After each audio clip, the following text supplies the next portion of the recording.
this time, Martin Odegaard. Zinchenko from Ketchiate, and it's 4.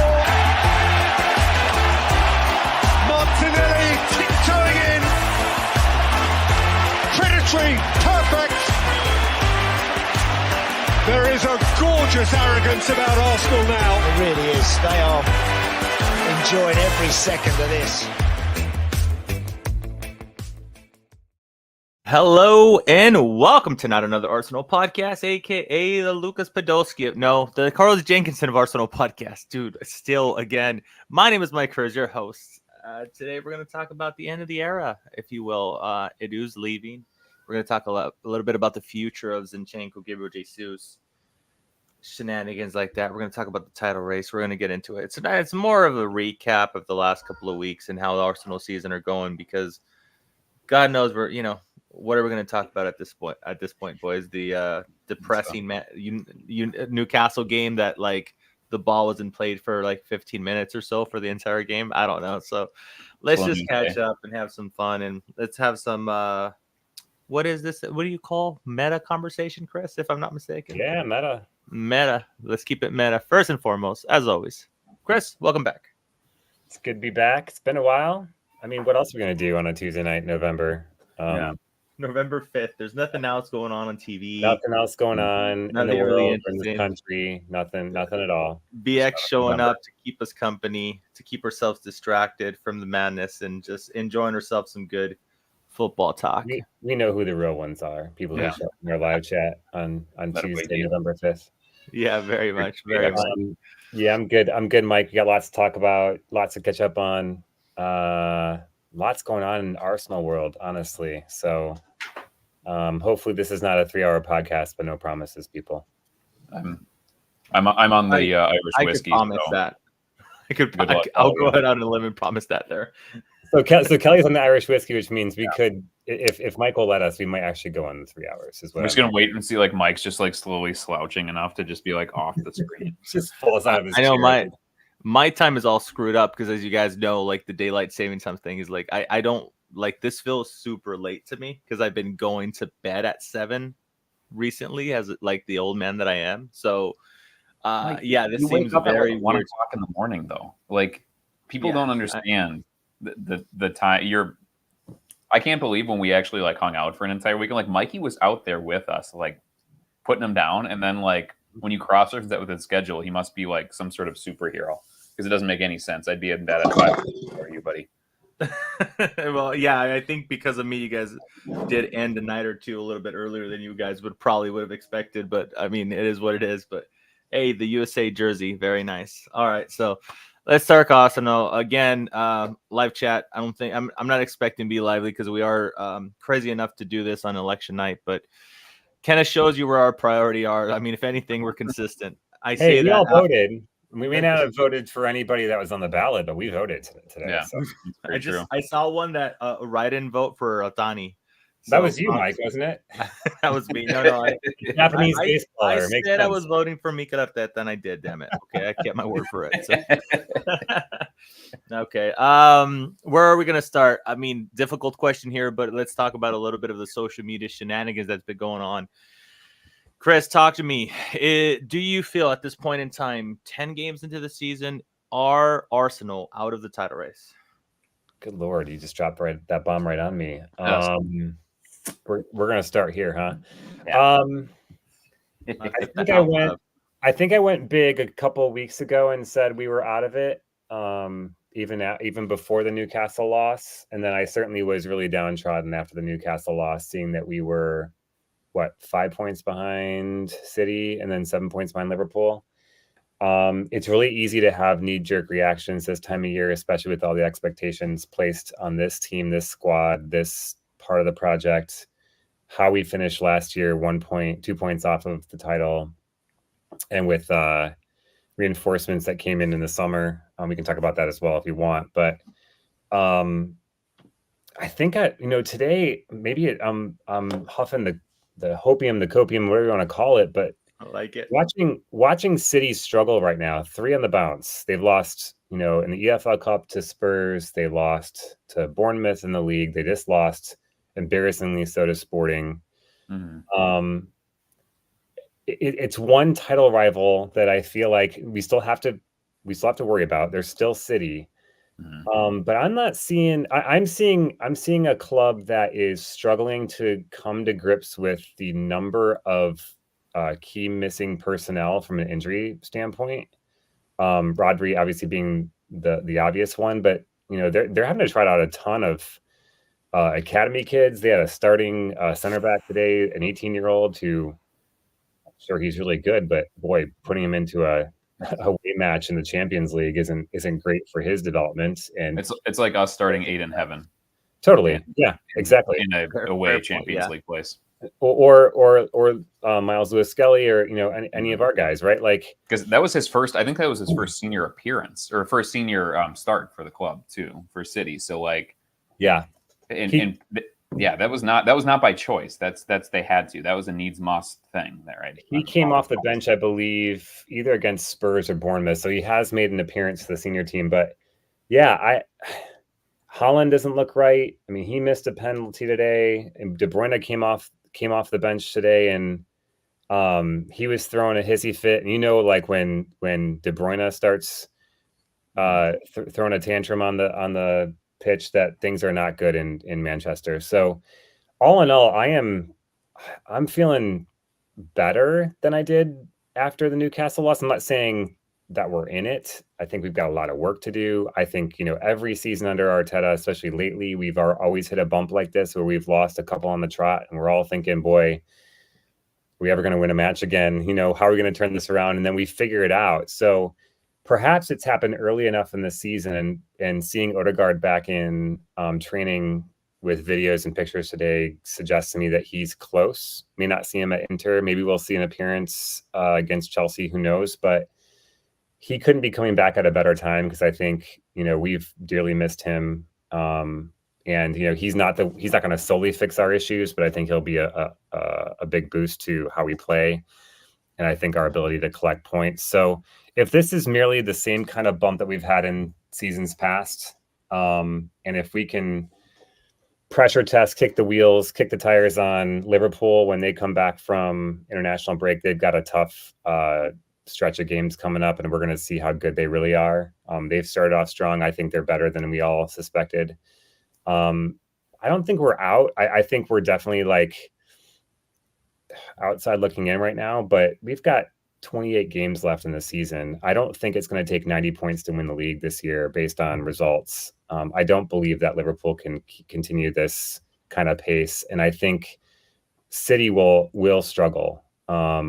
I think they'll continue to struggle. I don't know how badly. I don't think they'll be obviously as bad as their last 3 games, but we might be looking at a season where instead of taking 90 points to win the league, it might only take 84, 85. So if that's the case, then I think we've got a chance, but we've got to turn it around quickly, because I think if we don't, it doesn't matter how many points City and Liverpool drop, we won't be able to catch them eventually.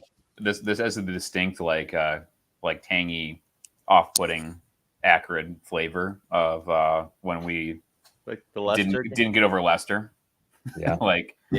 When Leicester won with like a very, very very modest point total, and like it just happened to be points or something. We absolutely shat the second half of the season too. Like if we just would have there are point totals that existed that would have been fine. I think, and I talked about this before. Like I threw my tantrum like a lot of far too online Arsenal people did. I went out of a group chat with 2 middle fingers in the air over the weekend, which was, I think, a long time in coming. But I'm sure we'll get to some of the histrionics regarding results and what that means for the powers that be, and we'll transition into a departure, obviously. But I think our expectations and our hopes were so high, it means that we were really put ourselves up on a pedestal, when in the past, I think maybe up until last year, I was not at the point mentally and emotionally. It's like, well, we're all just trying to get second to City, and it's like, oh, can we do it? Can we do it? Can we do it? And we got close. And then when City didn't look like the unstoppable juggernaut they have, it's like, well, this is obviously our year. Like, linear development suggests that they're going to start to crest a little bit, and their 115 charges, and their squad is getting older. They didn't spend a ton of money, largely because they're probably cushioning themselves against some sort of catastrophe happening.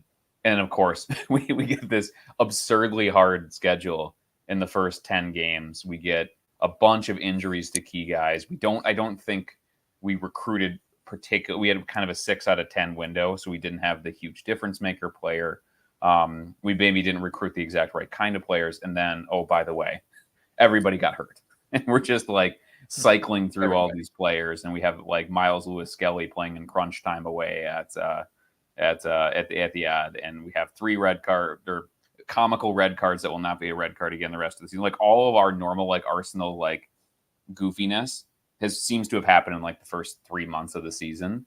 And so it's just like the weight of that is just like weighing us down, like weighing our souls and spirits down. And I kind of at multiple points in the last couple of weeks where things have gone more tits up, I've been like, well, season's over. And I don't know I'm not being honest with myself yet if that's what I actually believe. I guess if you want to quote me at 9:51 p.m. Central Time on November 5th, 2004, Clipped. 2004. Pod number 2000. Yeah, I told you I'm on the Jameson thing. 2004. It's like, wow, we got into a DeLorean. Yeah, 20 years in the past. If I went in the past, I would not go to 2004. By the way, November 2004. Like, there's better places for us to aim here. But oh Lord, I'm just in a spot where my heart wants to say we're still in it, but my mind thinks that there's too much has gone wrong and too much will have to go right to offset that. And it really, really is looking like Liverpool have that secret sauce this year where they're just all their faults are kind of working out for them and all of their strengths are just banging 10 out of 10. And I don't know if that's because of the light schedule, but they're playing good teams now and they're kind of playing better teams now and they're still putting their boot through them. So can we talk about Liverpool for a second? Because I think this conversation with you speaking about Liverpool with some like numbers and besides my vibes would help me a lot. I don't have the numbers. I'm just gonna vibe it though. Okay, I like that. Your vibes might be better than my vibes then. So abolish stats. I like that. Abolish them. So, the new era in Napster. That's right. Here's the pros and cons of Liverpool as I see it right now. Arne Slot coming in, following a generational manager in Klopp often doesn't go well, right? We know this to be true. Emery didn't do a great job at Arsenal. 17 managers since Sir Alex Ferguson left have done a crappy job at United. It's a hard task to follow a generational manager. Slot seems to have something about him where he has tweaked what they did, right? They play a different system. They play a different kind of approach. They play with a slightly different philosophy, but he hasn't changed it so completely that it's foreign and it takes, all 28 squad players half a season to just figure out what's expected of them, right? Like he's taken what's worked really well from the Klopp era, added some of his approach to it, and he's found something that works.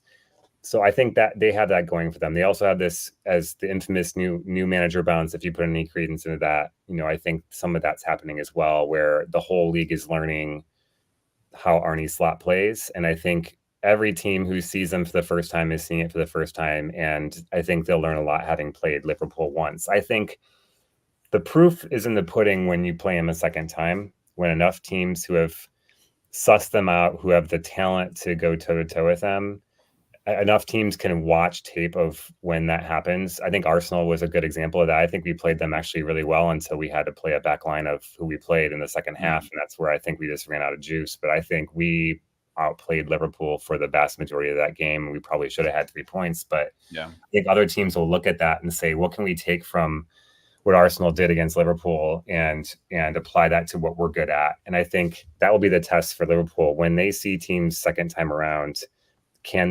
does Arne Slot have a plan B? Does he have a second approach that he can lean on that will be an iteration and evolution of what they're doing today?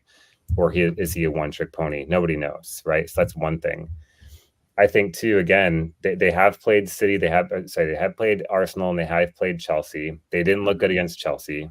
In fact, I think they probably should have lost that game too. So they lost the XG to Chelsea, I'm pretty sure, right? They did. That game ended as a tie as well, a draw, or did they win? I can't remember. Didn't they win? I thought they either drew or won. I couldn't remember, but they didn't look impressive. So I think those have been their hardest games. Everything else outside of that has been generally bottom half of the table kinds of teams. And they lost to Forest, who are third right now. So correct. Well, and we still haven't played them yet, so we'll see. We'll see how good Forest is as well. But they're not. I'm not buying Forest, but they're anyways, not very good. They have some really good individual players. They are not very good. No, well, and look at their coach is not good either. But anyways, Nuno is a fucking idiot. Like that's one of those two that like I'm just gonna do one of my 20-second, maybe 2-minute drop-ins here. Like every fucking year we have one of these teams that parachutes into the top. It was like West Ham like 2 years ago. Who was the last year? I mean, Aston Villa has popped up, but they've done it by hiring a really good manager and spending an astronomical amount of money on players. So like Aston Villa's was not like a temporary thing, but there's always these, like it's Brighton or it's like Wolves. Like there's always these like first quarter of the season gate crashers that just like, when you look at the table itself, you can win 2 matches that you're not supposed to, and you can go from 9th to 4th, certainly in the season, because it's a 6-point swing or like a whatever it is, like a 4-point swing. And I think it's so funny that like Adam Rayvogue, who's the stat guy with Scott Willis, like pulled us up because Adam and I had a conversation about he put them at like Forest's window at like 18th out of the Premier League teams, and somebody posted like, "Who's laughing now?" So somebody's like doing like a deep tweet dive, and I was like, one guy I gotta throw my hands up. The guy you paid $35 million for, the central midfielder, he's really good. He appears to be really good. I was wrong on, yeah, from Newcastle. He seems like he's very good. We'll see. Kind of, it's like I'm looking dumb right now, but like let's see in the fullness of time. And then he was like Adam, of course, was like, most of the stuff you're doing are players that already played at Newcastle. It's not because of the transfer window. It's because you have Callum Hudson-Odoi who can get a tune fucking at any instrument he played anywhere. Is all of a sudden like playing the best. He's in the best 2-month vein of form of his career. Yeah, and like they're not conceding any goal. And you always have to be a little bit wary about the teams that like don't have elite personnel and are just not conceding any goals at all. Like it just, you get figured out eventually. And like we've seen, there's lots of tape on Nuno. He's not an elite manager. He's a guy. He's a replacement level Premier League manager, and everything is going just fine. Like I would just say that like Gary O'Neill's a way better manager with a way better track record than Nuno is. And like, and like some of these other guys are better managers than him, and it's just everything is kind of going right for them. And so hopefully it's one of those things where they're kind of like putting stuff on chins and enjoying the ride while they can. And now they're going to do the Newcastle thing now that they have a big ownership and like start spending money over time to kind of build themselves into a top half team. And that's another thing too with like Newcastle now too. Like we'll get to this ridiculous result aside, but like they hadn't won in a while, and they're not great because they just aren't allowed to just insert 9 figures of money every month into the club. So there's like actually not a lot of depth and not an astronomical amount of talent there. So they really have to rise and fall by the talent that they have currently. So sorry. No, it's okay. Just massive digression. No, it's good. I just want to finish my thought on Liverpool. Please. Just really quickly, because we're making this not another Liverpool podcast really soon. But you guys are very in love with Liverpool tonight, I got to say. Not in love, just knowing that they are creditable title race contenders, and I think we should talk about them just because I think they've grabbed everybody's attention. But I think the other things we have to think about from their standpoint is, in addition to what I've already said, they have not had the same kind of injuries that a lot of other teams have had. They have Alisson, right, is out with a hamstring, and Jota. I think those are their kind of, and Harvey Elliott, but who doesn't really start. He's sort of a squad player. Fucking sucks. I'm sick of hearing about him. He's not great, but if he wasn't he's actually quite good. But Harvey Elliott didn't have a fucking lightning bolt in the side of his ponytail when he was 14, nobody gives a shit about Harvey Elliott. He's just a guy. But I think what we're seeing with a lot of these, with our injury crisis, with City's injury crisis, is the accumulation of so many games over so many years. Eventually that's all catching up with teams, and I think that's what we're seeing. And I'm just waiting for the other shoe to drop with Liverpool having played the kind of football they played under Klopp for a number of years, and a lot of those players were here when Klopp played that rock and roll style football. Eventually legs fall off, right? Eventually injuries rack up, and I think I'm waiting for the injury crisis to hit Liverpool, and what are they going to do when that happens? I think the last point about Liverpool, I just lost my train of thought on that, but I think there's a lot of things that we can think about that they're going to have to overcome in order for them to continue at a pace that's going to make them league leaders in the spring. I just don't know if they've got enough to continue that trend. Now, again, that might be more than enough to stay ahead of us in City, but I don't think it's going to be the kind of smooth sailing that they've been experiencing to date. So it'll be an interesting one. I'm just going to go out on a limb and say, okay, so just for the sake of my own consistency, I know for a fact myself, if Arsenal were top of the table by 5 points, is it clear of City? I would be telling you guys are batshit crazy for even assuming that we're even close to winning the title. So with that mentality, I can't look at it and tell you guys we're 100% out of it.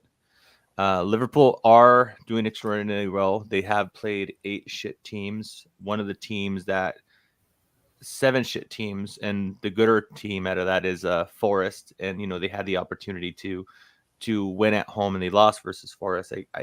I stand by the idea, if it wasn't for a ref fuckery, even with the depleted squad, we should have won that game. And take into account the depleted squad, we did perform and outperformed in a great way. So I have reason to believe there's flaws. I will say that I feel like we do this thing as Arsenal supporters, or just in supporters of football in general, where so we could look at our title rivals, Chelsea and Liverpool, title rivals. I don't want to dismiss them, but I'm using City as an example because they have injuries. We have this thing where we look at them and say, we have to win the league. Look at how many injuries they have, right? Oh my God, they're shit because they have so many injuries. They have injuries. And then you flip on the other side, and we don't have Odegaard. We don't have Saka for a period of time. We don't have Saliba for some games. Calafiori, Timber, list goes on. Ben White. And they're like, oh my God, what's your fucking excuse? Why aren't you winning? Mm-hmm. So okay, so let's try to balance this out. Don't look at us like title contenders because City has injuries, but then you flip the coin on us and we have injuries, and you're like, we're just shit now. There's no other explanation. We're just shit now. I mean, Odegaard is vital. Mikel Arteta has said multiple times that 90%, the majority of our passage of play goes through Odegaard. We've spoke about the transfer window extensively, and you guys know how I felt about the attack and midfield options. And Mike was right. When Harry potentially not being ready to take that mantle off of Odegaard, which, again, why backtrack on the window? I'm gonna choose to be a little bit more positive and say we're definitely not out of title race. I'm gonna keep it short and sweet.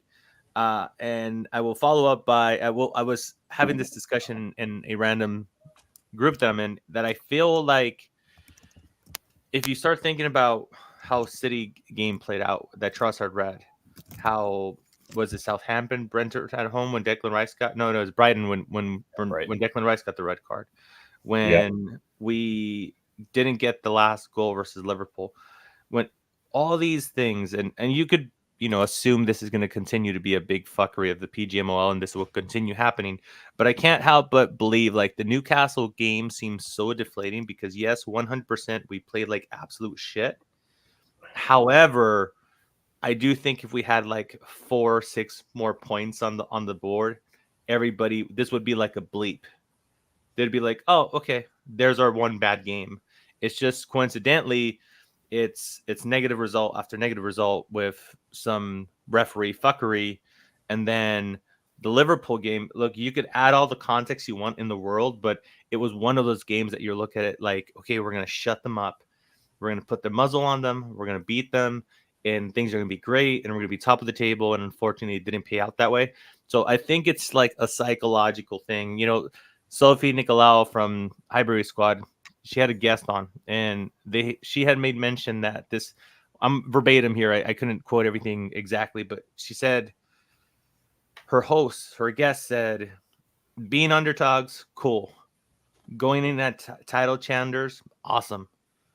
Going in as favorites, it's a completely different ball game. And I think that is something that us as supporters need to get a grip of, potentially even the players. I think it's just a whole different ball game now, and things are going to get a little weird. So I just noticed that Avereo got into the live chat.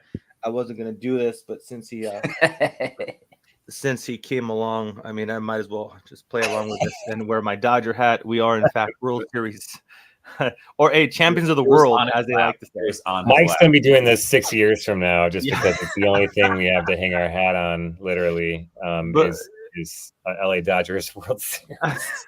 If it's not going to be Arsenal, God damn it, I need Dodgers. I want to make one more point on this, and Go for it. We'll close out let's make this the final one. Let's move on to a little bit more madness of social media before we talk about the potential departures and established departures in Arsenal. I saw this somewhere on Twitter. I know it's been talked about on a podcast or two, but I think it was last season, roughly 7 or 8 game weeks, maybe even more after this game week, which we're in game week 10 or just finished it, where we were 5 points behind Liverpool and we caught them with our second half run. Now we went on like a 100-point run kind of pace, which is quite unlikely we'll do that again in the second half. Not saying we can't, but it's really tough to do that for a whole half season. That gives me a lot of hope that, like, if we can get on a run, it's really anybody's game. And we all know from the way we've watched City now for 7 seasons that if you can get on a run, you put a lot of pressure on everybody else around you to keep winning. And not every team can keep that pace. They'll have injuries, they'll have hiccups, they'll have tough fixtures, they'll have a run of games where they just can't figure out how to put the ball in the back of the net. And I think that's maybe one of the few things that gives me hope is that we've done it before. We've caught league leaders in the past later in the season than where we're at today. And again, it's hard to come to grips with that reality when we've just lost to Bournemouth and we've just, struggled in the last Champions League game we were in. We have a game tomorrow. We'll see how we do. We just dropped points, at Newcastle again, and didn't score. And I think our scoring is an issue.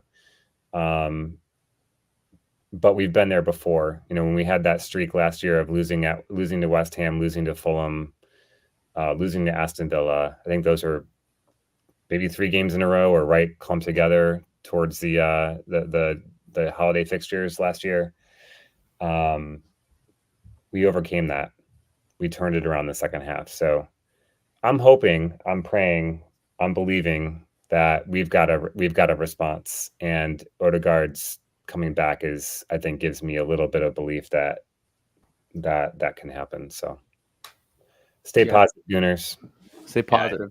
I think it's probably reasonable for us to not downplay the fact that our best play, maybe our second best player and captain have been gone for basically this entire slide. Yeah, and Mikey, I think the biggest lesson here is that maybe that we can take away from it, and maybe we can prove on with Edu is that maybe don't have single points of failure in your team. Maybe. I think we've had that conversation once or twice before in the past. That the single point of failure, yeah. That said, as other podcasts have said multiple times, we also have like 6 left backs, and we're playing a 17-year-old occasionally. So sometimes it's not foolproof, but sometimes it's very helpful at the very least. This seems like the time in our monthly time where I burst in and say, "Do we know what's wrong with Kieran Tierney? Like, why is he not playing football? Does anybody have any idea why he's not playing?" He's injured. He's forever injured. That poor guy. No, I'm pretty. Yeah, is he? I forgot. No, he did make the Champions League squad, right? I think that was like some. I don't know why, but it's still funny. There's like 9 other players that can play left back. Like, don't just go away. Go home. Okay. Go to Scotland. So from one Arsenal Twitter madness to another, let's deep dive into this whole something that I truly believe that it's just social media driven is the whole Arteta out thing. The conversation that, like, when we drop points, it's kind of like should we have a really valid conversation, or we need to have a serious conversation about this? And something we were just bringing this up just to add in context. We're missing key players, Manchester City key players. One of the 2 teams between Arsenal and City lost 3 games in a row, and it wasn't us. So coping with a multiple, with just stacking first team player injuries, it is really damaging for your squad. And Chris mentioned Liverpool hasn't had their day of reckoning, and if you look at their squad, it's not entirely stacked either. I mean, they have a few good midfielders, but they do look a little bit iffy in certain areas. So it could happen to any team. But for the time being, this whole Mikel Arteta out thing, I can't look at this serious in any way, shape, or form. To be completely honest with you, Kelly, do you entertain these conversations at all, or for the most part, you're so far removed of that being a reality in any way, shape, or form that you don't even entertain it? I mean, I think there's two very reasonable explanations for why it's really dumb to think that Arteta is going to have some kind of a reckoning. One is that, and it's been exacerbated by the events of the last couple of days here, the club is literally built around him. He was a coach. He's been promoted to manager. He has an outsized say in how the club is run and like all that stuff from a very practical, like business administrative perspective. He is now a massive pillar sitting in the middle of the squad. So, and we know the Cronkies don't like to fire people and put a ton of trust, and they stuck with Arteta when it was basically we were almost dead for like months, and he still stuck with them. They're not going to when we have our fifth, level on points with fourth, one behind third, and are on 18 points through 10 matches. They're not going to fire him. Like they're not going to fire him for that. Like no. Obviously. And then like two, I think the discontent around like it was really bad and really broken. And I think in a really similar way that Manchester United is really bad and really broken. And the same accounts that were laughing at Manchester United, like shitting out the FA Cup win with a disinterested City who had already won the league and had recently won the Champions League and then like winning the League Cup. The same accounts that laughed at that being some sort of like resounding victory for Ten Hag are now touting that as something we suck. We don't win anything. Oh, that FA Cup didn't matter. It's like, you haven't won shit in 4 years. It's like, okay, like the people who are like Arteta out are always going to be Arteta out. They were Emery out. They were Wenger out. They're going to be manager out. Like their only means of interaction. And one thing I do, which is probably something that's like not necessary, but it helps me with my like frame of mind with Arsenal fans generally. I click into their profiles, and 100% of them do not have a real profile picture, and 100% of them have less than 500 followers. Like, there's a few random big like troll accounts, but the actual people that are popping in, it's like fucking washed, shit, fire them, fucking gone. Like the two things that you do is you look at and see what their only interactions are Arteta out stuff, and it's like single digit replies from other jerk off accounts, and then you just go, who would you hire? And then eventually, if you actually got your card in this situation for the most part, from what because in that big group account, Mikey, I like people were saying he's out, he's got to be fucking fired Monday. I was like, who would you hire? And then one of the guys like, it doesn't fucking matter. It's like, you're a fucking moron. Yeah, it really fucking does. It very much matters who you're gonna hire to be like an ostensibly like one of the top 8 richest football clubs in the world. Like it matters that you have somebody to hire. Like. They would not have fired Ten Hag if they didn't have Emery lined up. Like, and I don't know if that's going to be a genius hire or a bad hire. And so, like Manchester United, which is literally what they like they're like the richest football club in the world, is not owned by a nation state. They have the most money, the most turnover, the most like asset value, like not player asset, but like physical asset value and stuff. Like that's not. I suppose maybe Real Madrid will now because they did a huge like $1 billion renovation to their stadium, but like they're there, like they're still in the top 5, and they've been fucking horrible since Ferguson left relative to their resources and history.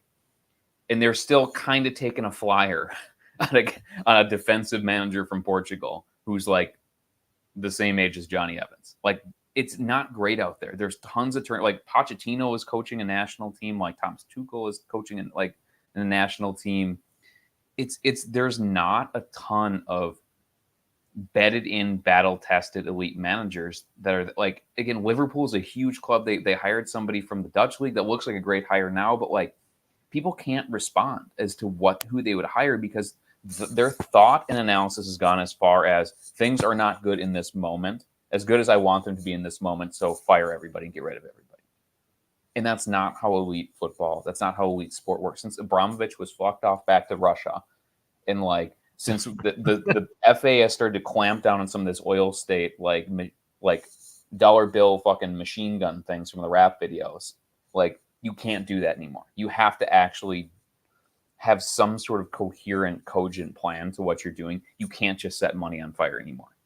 So, and the Kroenkes were never going to set money on fire. So, like, what do you think it's going to be? Do you really think that they're just going to go and be like Abramovich and just, okay, we'll fire this person, then hire the next, but pay this person's entire contract off, and then get another manager, and then fire that manager, pay that person's, like, they're not going to do that. Nobody does that anymore because you can't just set money on fire.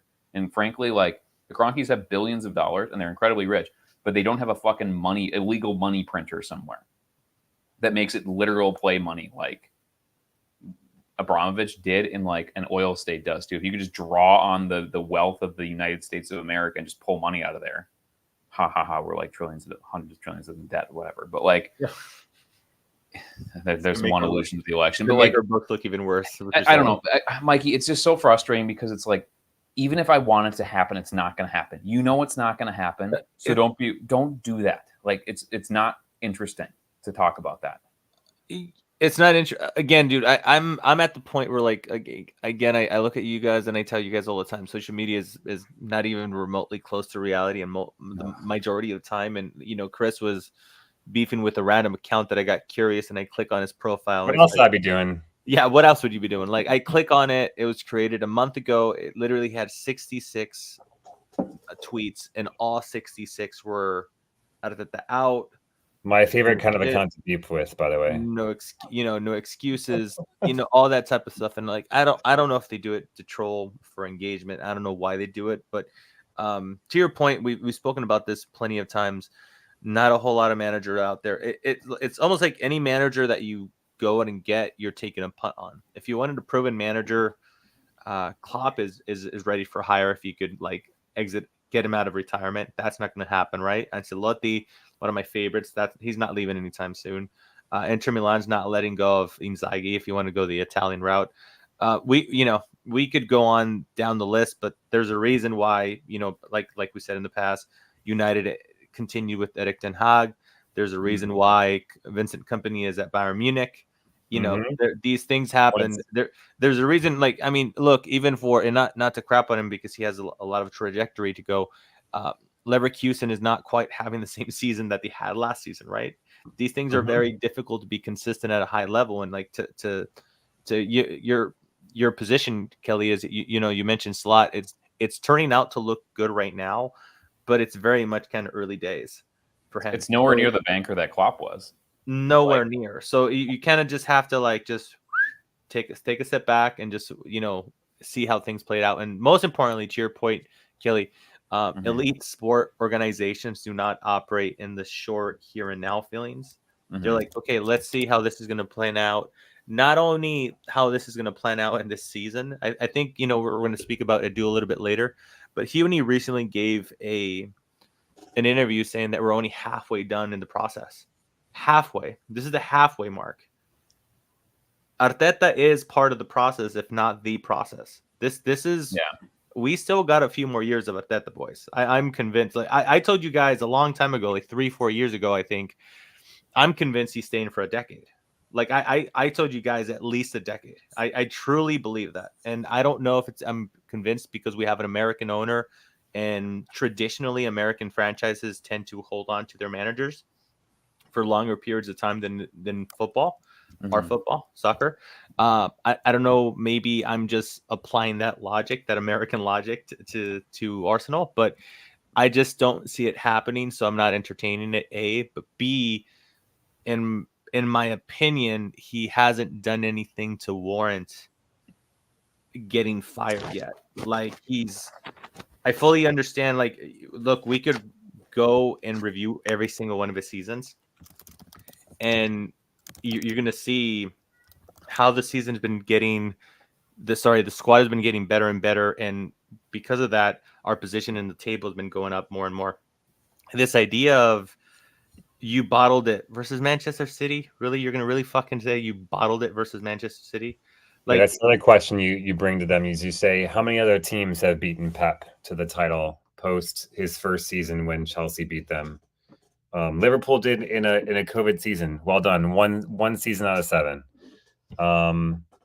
who's taken City to the absolute end of the season? Us. And then they'll go, yeah, but we didn't bring it over the line. Trophy's the only thing that matters. Xavi won a title with Barcelona. We should bring him in. I'm just like, I know I'm dealing with a fool here when all you can talk about is trophies in a whole other context, in a whole other league with a whole other set of challenges and opportunities. So sorry, Mike, keep going. No, the one, just because you mentioned this about trophies being the most important thing is, again, you know how, just going back to the whole injury thing where they'll justify saying you have to beat City now with injuries, but we're shit despite having injuries. I'm going to use the same logic for trophies.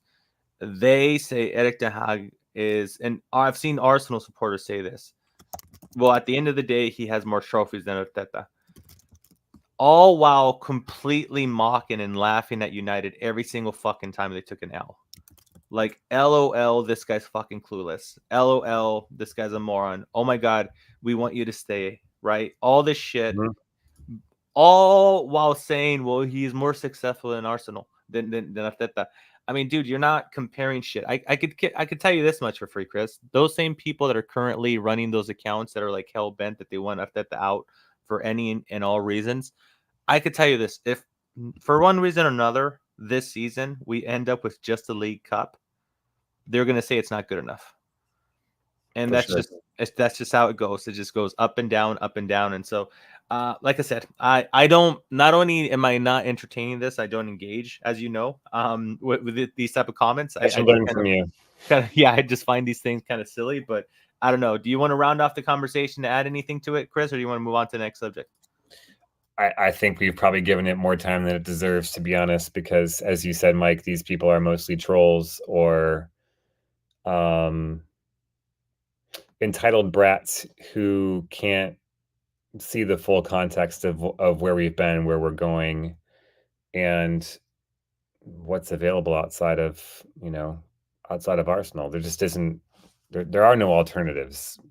We're Arteta. We're literally Arteta until we die, or until a better opportunity comes along, which is it's hard to fathom at this point. So I'll say this just real briefly before we move on to the next subject, that Avereo's beloved Chihuahua Pepito did pass away a few days ago, and he's in the live chat saying he's feeling terrible. But again, in typical Avereo, he never fails to put a smile on my face. And many of the dear listeners and people that share the chat with him says Pepito's last words was, "What the fuck is a trolley dodger?" Shout out to Pepito, bro. He will be missed for sure. All right, peace. Rest in peace, Pepito. You went to get some more courage juice there? You went for a refill? I don't need any more courage, Mike. This is Kelly poured one out for Pepito off camera. Off camera, yeah. He poured one into my throat for Pepito. Like, Pepito would not have wanted me to pour it out in the sink, guys. Come on. Yeah. You poured it down your gullet. I know. Yeah, I'm gonna get increasingly sloppy as this night goes, by the way. So, Mike, at some point, you're just going to pull the ripcord. I have a feeling, Kelly, you're not the only one, given it's election night. So, I don't care about that, though. I know you don't. I don't care at all. Very nice, very nice. So I was going to move into the Zinchenko conversation, but I did remember right now that you guys might have potentially wanted to add a few comments to the Newcastle game. Is there anything, a highlight that you want to be depressed about while you drink? Anything you want to talk about? The Newcastle thing, better left behind, in my opinion. But I mean, by all means, Chris, if you want to make me cry, let's talk about Isaac's goal. I don't want to talk. I mean, brilliant goal, by the way. Chris is like, not me, sir. Brilliant delivery, brilliant goal. Not more else to say. I think it's pretty.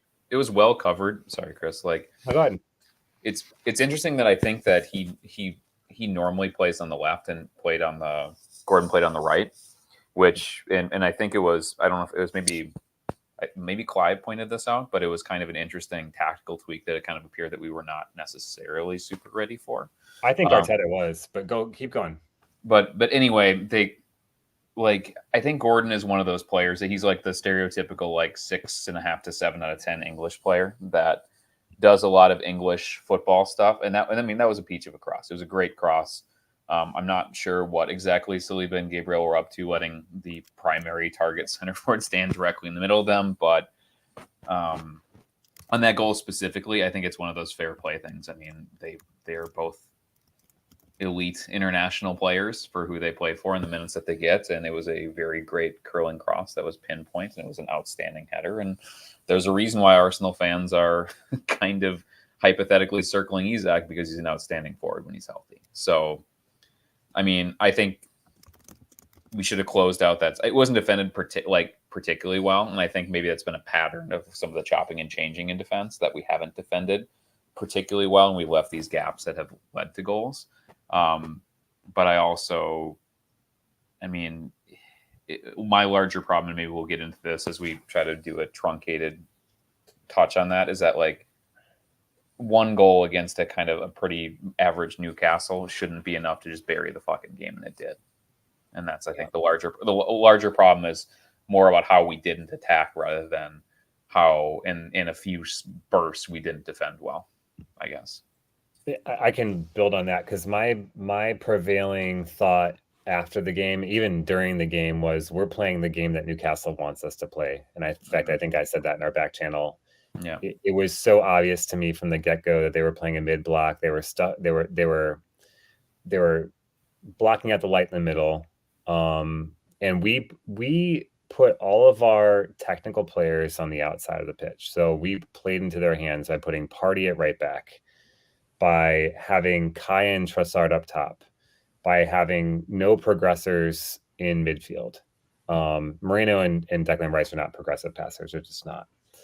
And so it was so predictable that they were funneling us out wide. And then when we got into their final third, they got in their 4-5-1 shape. They doubled up the wings. We had no fullbacks who were capable or willing or been asked to overlap. So there was no kinds of triangles we could create on the edge of the box.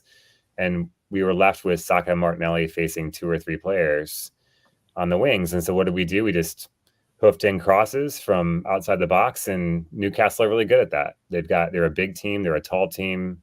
Look at their left back. He's like 6'8". You're not going to win a lot of headers. That's why I think we even struggled on set pieces against them. We could not get clean set pieces off.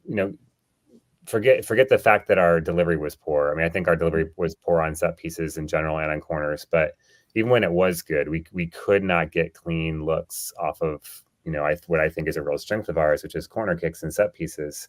And so they basically funneled us into doing the things that they're really good at. And things that where we didn't have an advantage against them. Where we have advantages against teams is when we run through their midfield and we dominate central areas.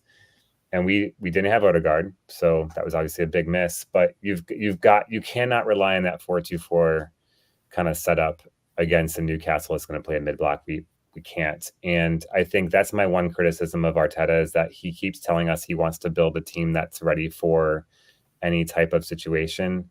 My problem is that I think he's got the balance wrong in the squad, in that I think we've got too many players who are really good out of possession and behind the ball, and not enough players that are good receiving the ball in half spaces that I think we desperately needed for a game like today. I mean, look at City, for example. They've got no fewer than 6 or 7 players that can sit there and sit in between the lines right outside the edge of the box, receive the ball on their back foot, their front foot. They can turn on a dime. They can one-touch it out under pressure. We've got Winery, we've got Odegaard, and maybe one other person, and that's it. And so we're not willing to rely on a 17-year-old to play big minutes in that kind of game. Odegaard's out, and so we had nobody else to sit there. And when you then shuttled your only really good progressive passer outside the middle of the pitch and Partey and put him at right back, I think what we had was a very workmanlike setup that made it hard for Newcastle to score a goal, except for the one brilliant conversion they had. But we had no response for when we actually had to go and score a goal when they set up that low block and forced us out wide. So, and I think Arteta was too slow to do anything about it. I think he waited too long to bring Winery in. I think he was too slow in making changes that brought Partey into the interior of the game.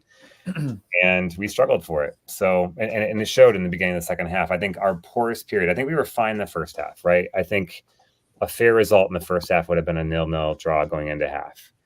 But that beginning of that second half, that first 20, 25 minutes was piss poor. It was the worst Arsenal I've seen all season. And I think it deserved a response much quicker than what Arteta gave us. And unfortunately, and maybe this is unfair, I don't know that he necessarily had the pieces to bring in, but I do think that he could have shifted the team around like he did around the 60th minute.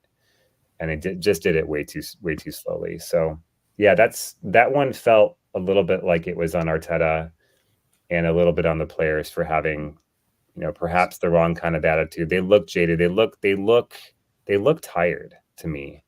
Yeah. I think a lot of the players don't look fit, but they're playing because they have to. And that's a real problem against a team like Newcastle, who will just run their tails off for Eddie Howe. And the players that are not injured are like Kai Havertz, who plays every minute of every game. Yeah, I just think he's tired too. Yeah, like I think. Yeah, I mean, I definitely co-sign that. I think it's one of those things where it's like the cascading. We've known that Arteta is inherently conservative, and that was an incredibly important part of making us a serious club, right? I don't want to hearken because he's been here for like 5 years, but like the first time he was a manager, he had there was like 8,000 holes in the ship. He just had to like hammer shit up there to stop everybody from just walking into our box. So like, what did he do? What did he have to do? To win the first FA Cup and make the club respectable again? What did he do?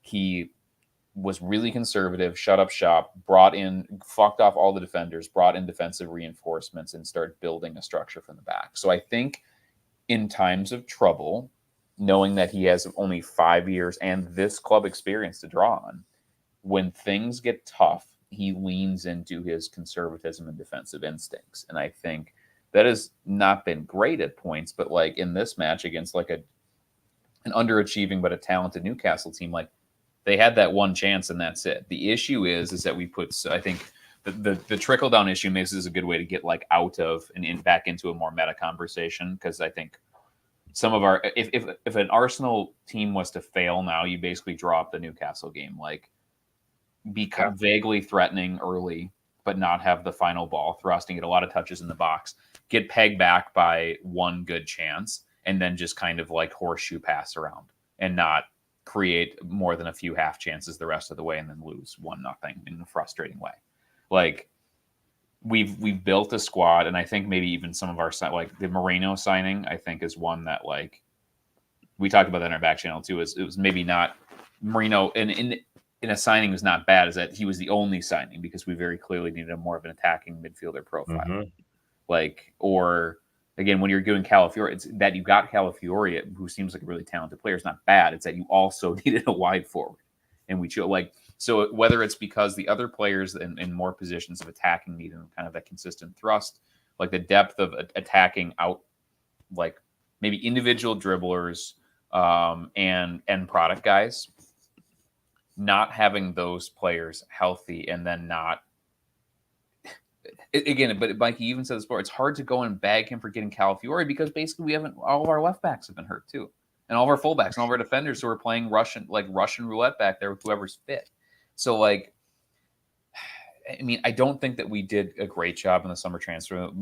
Raheem Sterling being a fucking bum really sucks, because I think he'd be playing a more significant. The idea, once they decided to pivot to him and not to nobody, or not paying $80 million for Benjamin Šeško or whatever, I think the plan was still to have him be a functional Premier League player who could score some goals. And he looks like a complete washout now. And so if you can't use him, and you have to play Trossard every minute of every match because you don't have any other forwards, and you have to like keep grinding Gabriel Martinelli, who can't kick a football when he gets within sight of goal anymore, all the time, I just don't think that there's enough end products. And without Odegaard and without other attacking midfield depth, there's not the individual attacking quality to unlock things that basically teams are kind of back to that thing that they did to us before too, which is like, well, they don't have the individual quality or the system to consistently unlock us. So just sit back in a mid block and tell them to go through us, and we can't right now.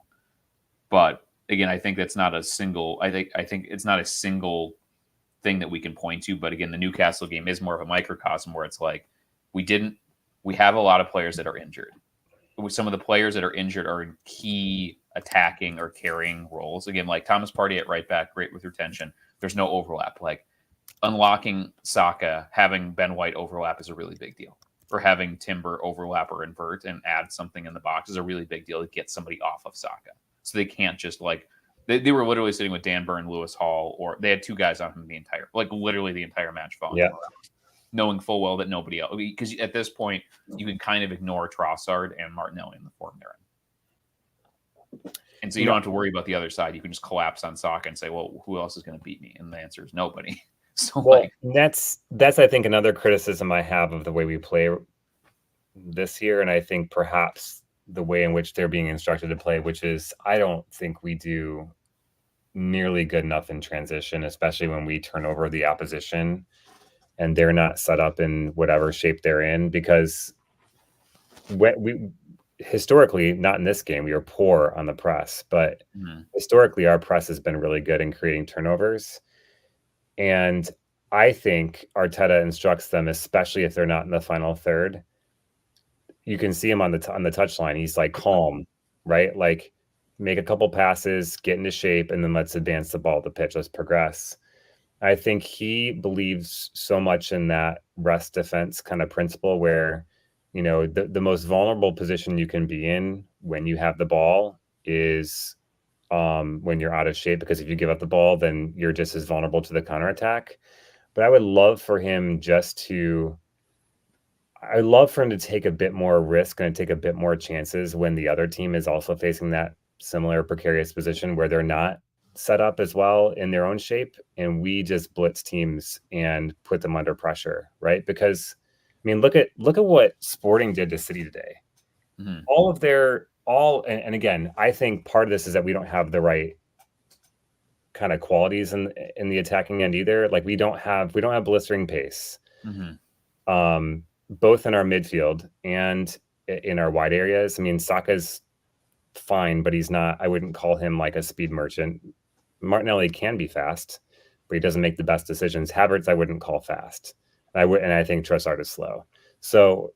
You know, you look at even the profiles of the guys we have, and it's clear to me that if we want to play and be better in transition, which I think we need to be, because I think we can get more goals by pressing and then putting teams under pressure when we turn them over, is that we need more speed in wide areas. We need more speed in attack. We don't have nearly enough of it. We need dribblers. Totally agree. And I think that's what Sporting was able to do against City today. And I think that's what Bournemouth did against City with a couple of the players that they have. I'm forgetting the guy's name, starts with an A, but he was just a terror for Bournemouth against City. And I think the same, obviously, Gyökeres is obviously very quality against City today too, but they had a couple other dribblers that played in wide areas that were also fantastic. So I think that's a big hole in our squad that we need to fill sooner rather than later. And I'd love for us to take more chances going forward when the team isn't set up in a mid block or a low block where it's infinitely harder to score goals. I think the two big, it's not even like a general player profile, but the two big assets we are missing in the squad, like the skills that we are missing in the squad, are dribblers who can create problems running directly at players, and then killers in the box. And again, killers in the box is such a cop-out, but like it doesn't have to be Gyökeres, but like you can see that Gyökeres is not like 99 overall FIFA pace, and he's 6'2" and built, but he's not enormous, but he's a really fucking good finisher off both of his feet. Yep. Like, and I understand there are penalties involved, but like there's something to, we are playing a very good combination kind of 9.5 at center forward, who is a very good header of the ball, but is not a great finisher. He rarely has elite finishes. And I think like this is again, kind of harking back into our recent depressing history, but like the difference between Lacazette and Aubameyang, right? Like Lacazette is a better footballer than Aubameyang and set things up. And again, understand by the end, we had kind of from an elite, like top of the Premier League stand, we had that kind of like a fat husk of Lacazette. He just wasn't what he was in his prime at Lyon, but like, no matter how stupid he was and how inefficient he was, like Aubameyang still in a really shitty team, a really mediocre team, still scored 20 goals because he's a really good finisher and gets himself into great spots. And that's not even being an elite elite like percentage finisher. It's not somebody who's like Harry Kane that converts an astronomical amount of his chances relative to everybody else. It's just we do not have an elite center. We have ostensibly our 3 center forward options. Kai Havertz is again I think Kai Havertz is by far the best and is a really functional center forward. It does some things really, really well. Not a great finisher, especially with his feet. Not an elite natural 9.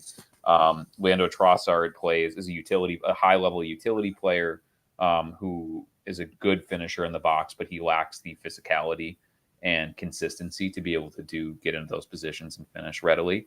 And Gabriel Jesus is a basket case who has really, really slowed down and really come down to earth after a really bad injury has hampered his career. He is in that kind of like, we can pinpoint the exact time where his career went from an elite top of the Premier League level striker to a guy who's probably going to be playing down the leagues and then eventually end up back in Brazil in 4 or 5 years.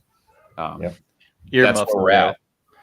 Yeah, like sorry, but and again, I actually like watching Brazilian football, but like it's one of those things where like there's not any like look across the top of there's nobody else who has a striker situation like we do in the top.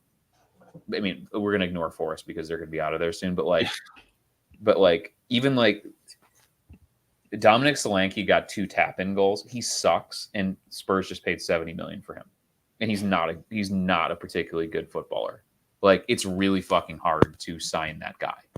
And the teams that have that guy, like Erling Haaland and like any number of elite attacking midfielders that Chelsea have spent $250 million on.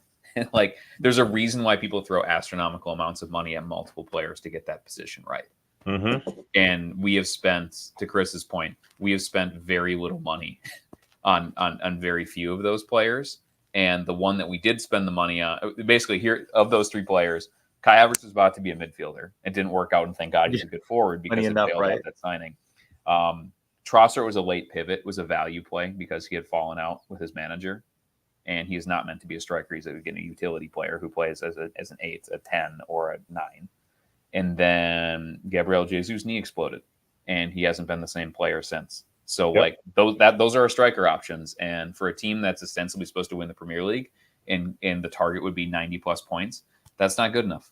And unless one of those players had an astronomical pivot in who we see him as, like if Kai Havertz, I don't think even in Kai Havertz's greatest dreams in his elite season, he would not have scored more than 15 league goals. And I don't think one player has to score 20 Premier League goals, but I think you probably have to have 2 strikers that are doing a dozen or more and have that position platoon 20 to 25 league goals. And we definitely don't. In that group of players playing in that position, there's absolutely no way that we're going to have 25 league goals out of the center forward position. And that's a problem. And again, it's one of those things where the hope is that we have our targets and we just, because of PSR and other maybe self-imposed constraints, we haven't made the investment, but that we're getting bailed out by our academy at Saka and then Nwaneri and Lewis Skelly. Those guys are going to matriculate in the squad and fill out key squad and starting positions as the years go. But like, we don't have a striker unless we buy one. And Martinelli can't kick a football, so he's not going to be able to. We have to go get one. Kick a football. Speaking about the striker situation, just because you mentioned Šeško and Gyökeres, you know what kind of sucks is like this past summer, everybody was hyped on the idea of getting Šeško, and he's been scoring goals, but nowhere near the level of Gyökeres, right? Gyökeres is like 20 plus goals. Yeah. Šeško, I think he's tipping 10 right now.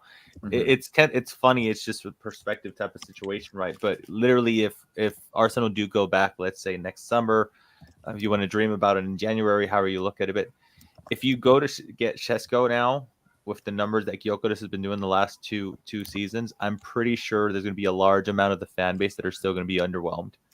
And it's just a perspective to have, I guess. People are just gonna look at it and be like, dude, go get the 20 goal scorer. You know, is the release clause that he has it's like 90 million, 100 million, something like that. So I'm not quite sure if Arsenal has to be paid up front though, which seems yeah, I know it seems unlikely. Absolutely insane considering. Which means Chelsea will buy him, I'm sure.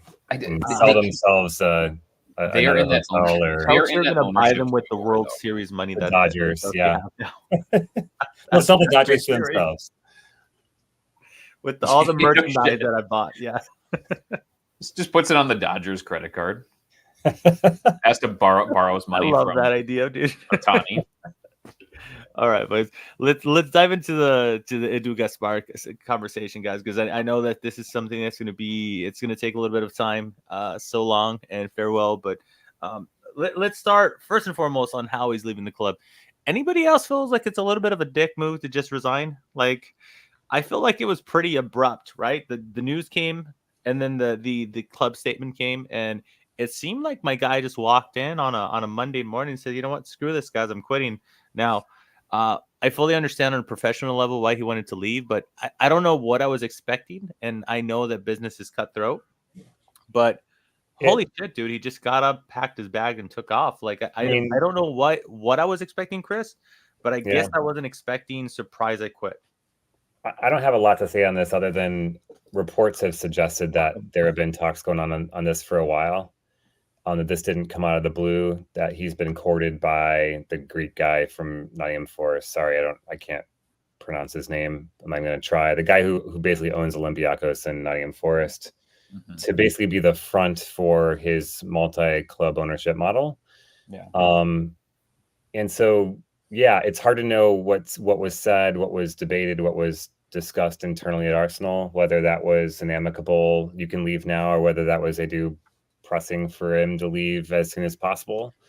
I think it feels abrupt to us because we saw nary a mention of it in the press up until, all of us woke up. I know when I wake up now, for the last 2 years, I always wake up and first thing I do is I turn my phone on and I look at Twitter and I go, what fresh hell am I going to wake up to today in the Premier League or for Arsenal? And Paul Tierney managing it. Yeah. Paul Tierney on VAR again. No. Exactly. That the fresh hell that day, it just happened to be Edu leaving. So, or Edu was planning on leaving. So, yeah, I don't think it caught the club by surprise. I think this has been going on behind the scenes for a while. I think perhaps maybe Arsenal wanted it to be a clean break because at the end of the day, we've got a January window coming up. We've got a summer window coming up. You've got to get the next guy installed that's going to be able to start laying foundations down for two important windows coming up. And you can't have you can't have a guy that's on his way out continuing to build relationships for a club that he's not going to be representing in 6 to 12 months. So, from that standpoint, I think the timing, and I said this in our back channel too, some people were like, this is the worst time. And I was thinking to myself, no, actually, this is probably the best time. The worst time would be right before the summer window, because right before the summer window means you lose the guy that's built the relationships, that's courted the player, that's talked to the agent, that's talked to the other team's, sporting director. You want a guy right now for the summer window that can come in, that can, bring in the relationships he already has, that he can build new ones, that he can hopefully continue on where Edu left off and resurrect some of the long-term targets that you've had. I'm thinking Benjamin Sesko being one of those. Because at the end of the day, from what I can tell, and I don't understand the sporting director job completely, my understanding is that this is a relationship job. This is one where the better you are at building relationships and building trust, the more likely you're going to be able to at least get the attention of targets that you want. And then it's up to the project. It's up to Arteta. It's up to how well the team's doing. It's how much you can pay them. It's all those other factors that come into play. But the guy who fronts, who is the front, who is the face, who is in Edu's case, the charming smile and the words that he used to make Arsenal, an attractive destination in some regards, is no longer there. So you've got to install the next guy that can start putting together those pieces in the interim. So I hope they take their time in one sense, but I also hope that they get a guy in relatively soon, because these next two windows are huge for us. I mean, I know that we've got a squad full of players that are entering prime years, some, still pre-prime, but our window isn't going to be forever. And we've got a bunch of teams. Not only is our window not going to be forever, but other teams are starting to close gaps, right? We see Chelsea, who may finish fourth after we've spent all summer laughing at them. United's not going to be bad forever. Who knows if Amarim's going to be the guy that turns this ship around? But again, they spend way too much money They've got way too much invested in this project to be this bad for too much longer. City may be on the downswing, but they've got enough money where they can buy themselves out of problems too. And then you've got Liverpool, right? Now they're going to have a big turnover in their project with 3 guys who have been pillars for that club, perhaps leaving at the end of the year. But nothing's promised. So we've got to take advantage of this next 2 or 3 years that we have of this window with this squad, because if we don't start winning stuff, we can't push something over the finish line. We're going to have some of our best players ripped out of our squad by Real Madrid, by City, by pick your big club that wants our players. Because believe me, Nottingham Forest. No, not Edu and Nottingham Forest, but certainly a handful of clubs that would love to have themselves a Saka, a Saliba, an Odegaard. You name it. They're gonna start wanting to throw big money at our players, and we can't hang on to them if we can't win stuff. I believe that our ownership and our club management knows what's at stake here, and they understand where we're at. And I think there's no reason to believe that. Well, first of all,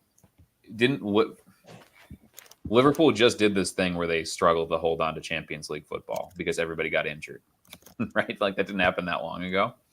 Yeah. I think Allison scored a header that's helped. Yeah, like Allison's header, extra time header, got them into Champions League. So and I think that generally that Liverpool model is something whenever we've looked at or kind of looked at what we could spend or who we could spend or what the type of process we'd expect, we're going to be more Liverpool than we're going to be Chelsea or United or City. That's just how we're going to run. And so Liverpool are proving that you can work within that dynamic. But like Chris said, this is also incredibly incumbent on them having, the 3 of the best players in the world at 3 different levels of their club. Like they have Alisson, who I still think is the best goalkeeper in the world, and largely has been for the last half decade. Van Dijk, who's one of the best defenders of any position of the last 10 years. And then Salah, who's one of the best attackers. And no matter what else has happened buzzing around the club, like that those players have, it went tits up when Van Dijk tore his ACL and Alisson was hurt. They almost fell out of the Champions League. And with those 3 pillars, all entering the end of their prime, and like Chris said, likely to all leave.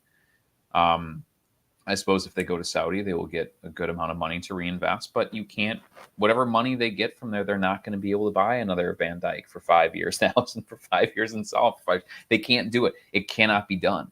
It's impossible to get that lucky because Liverpool will not spend an astronomical amount of money to make sure that they get enough good, sure things.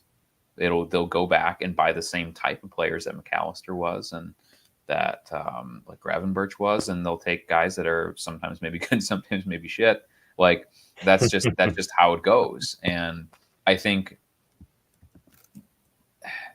that's more of what we're going to do. But like this is another just the Americanism, but we haven't come this far to come this far. Like there's no way that Arsenal are just going to go, well, we got close, so we have very clear and obvious needs that we need to attend to. So we're just going to hire some jerk off sporting director from nowhere and cut our payroll and do the Minnesota Twins thing and say, okay, well, unless you build me another wing on my stadium, we're just going to cut payroll every year and punish the fans. Like that's not how football works, and that's not how asset growth works. And like Chris said too, we're in our kind of year 2 of our 3 or 4 year window with this core of players before you either have to sell them and reinvest, recycle everything, or add to them and try to win. And I don't think that we're not going to do a £100 million player every summer, but we're going to continue to make big signings that are going to be impactful in the short term and here for the medium term. And that's the plan. That's the business model. So I don't know. It's as far as Edu too. Again, I think that we should be an incredibly attractive destination for any candidate in that job. And it's not the same as when Edu came in. And it's not the same as when Froggy Voice fucking Crook came over. Like, we're in a position where we can attract better players, better scouts, better administrative talents, all of that stuff. We're a much more attractive project for that. So I think we need to be less concerned with if we're going to replace Edu with some fucking idiot and more optimistic and hopeful that we'll have our pick of who it might be available. And again, if we're going into what I can't remember, the guy from Brentford seemed to be somebody that made sense. That's kind of on the buzz out there. Again, somebody who's been with Brentford in a sporting director or technical director capacity for like 10 years. has done a great job of scouting, and like imagine giving that kind of talent a lot more money, and knowing the market, knowing the English market, and knowing who works in the English market. Like there's a lot of great things that could happen here. But again, a technical director, like Chris said, is more of a relationship person. It's less. The scouting network is still here. The manager who it's all built around is still here. The style of play has been established. The other talent is here. And it looks like we're for as far as drawing players in, we seem to be an employer of choice, which is what we always wanted to be too. Mm-hmm. Like instead of in that kind of like second or third tier where you're kind of just spamming and seeing who will actually come here. Like, I don't know. That's the timing I don't love. And I would prefer Edu stay on, but this could be an opportunity to get somebody who maybe has some other connections or more unique connections and maybe can do a little bit better. Because Edu, we were bitching about Edu selling poorly forever, and so maybe the next guy will be able to sell more efficiently too. I can still look back at the time that he joined in the whole selling situation, and I could still add context to it and be like, okay, I could sympathize and understand how things played out. Got a little bit of a list here, boys. I'm going to rattle up. It's a lot. I don't know how and or why, but I found this article with the players that Edu has signed, and they got Nicolas Pepe on this list, which I don't think he was the one. He was here. No, he was here. He was here when. But it was Raul. But it was Sanelli. Okay, Raul was behind that. David Luiz, William, Fabio Vieira, Runnerson, Lakanga, Mari, Suarez. As you can see, it's going in the order in which he started. Tavares, Trusty, Marquinhos, Partey, Neto, Kivior, Tierney. Now we start coming into some of the better names, not all the better names. Danny Ceballos and Ramsdale. Kelly might have a few feelings about that. Raheem Sterling, Tomiyasu, Merino, Calafiori, right? Gabriel Jesus. They're not all bad, of course. Zinchenko, Trossard, Kai, Timber, all the players that we do love. Jorginho, Martinelli, Ben White, Declan Rice. Listen, he's responsible for our starting 11 currently, other than Bukayo Saka. Raya, Gabriel, Saliba, and last but not least, Martin Odegaard. So he did oversee a massive part of recruitment, and it's up to you, to the individual, whether they want to give them a little bit of leeway because of the first couple of years and how those deals came about, and what resources and what situation the club was in. So you could always point to William. You could always point to Suarez. You could always, those are type of signings that maybe, he was scratching the bottom of the barrel, so to say, trying to figure out how they get these deals. But, there's no pushback, in my opinion, that things got considerably better once certain contracts ran out, and, the whole, pushing out the Ozil, Socrates, Mustafi, the ones that are just like on super high wages, weren't performing on the pitch, and things start getting considerably better. Maybe that was helped with the top four finishes, the Europa League. And I think at one point in time, it was Mikel Arteta or Edu that said that they weren't expecting it to move this fast, but that the process was chugging along, doing great. So overall, somebody just mentioned, Aurelio just mentioned Denis Suarez. I completely forgot about that, man, but probably because he kicked the ball for us for about 5 minutes in his entire loan with us. Overall, how you think Edu's stock? I'm going to take this from AVP. Stock rising or stock falling here for Edu, Chris? I think it's stock rising. He came from the Brazilian setup. He was a national team guy. I think all of us expected he would have perhaps more relationships in Brazil and South America than maybe he leveraged at Arsenal, or maybe he just had fewer than we were expecting. But I think, looking at what's been reported about him, he's an incredibly charming guy. Nobody didn't like him. He was highly respected and highly loved, not just by Arsenal people, but also by competitive execs. And I think more often than not, he got the recruitment right. It was funny, as you were reading those names, Mike, you can pretty much stitch together the narrative of what happened at Arsenal just by looking at the chronology of 100%. Yes. What people were brought in and what the story was behind that. You look at some of those earlier signings, that was Raul Sanllehi, who was opening up his black book and signing guys based on who he had relationships with agents. That was William. That was, all the guys he got through Kia Drabchin, he was let go. And then I think what happened where the Cronkies felt pretty burned by that whole setup, and they said, I'm going to see if this guy Arteta and Edu, who are quite green to this setup, what they can do by giving them just a little bit. And I think as they showed patience, they saw that there was a lot of promise in what they were doing, and slowly but surely they opened the purse strings as they shed the wages, as they reformed the wage bill from a Europa League squad or a Champions League wage bill playing in the Europa League to not being in Europe at all, to then getting back into Europe and finally getting back into Champions League. And you saw as that progression happened that the quality of the players got better and better. Sophie said, Zinchenko and Jesus were fundamental to our evolution, and that's right. And I think any good project has players that come in that revolutionize how you play and sort of the demands that are placed on the squad. But eventually, for you to take the next steps beyond that, you eventually outgrow those players. I mean, think about some of the players we've had in our past and how we thought they were cornerstones. I mean, Tierney, we were talking about Tierney as being one of the best left backs in the Premier League. Now, his injury situation didn't help things, but we quickly outgrew what he did and what he offered because we needed something really different. And Zinchenko, for a good 18 months, made him obsolete because he revolutionized what it looked like to play left back at Arsenal. We brought in Jesus and we said, who is this guy? He's 5'8", 5'9", runs around with endless energy, can drop deep into midfield.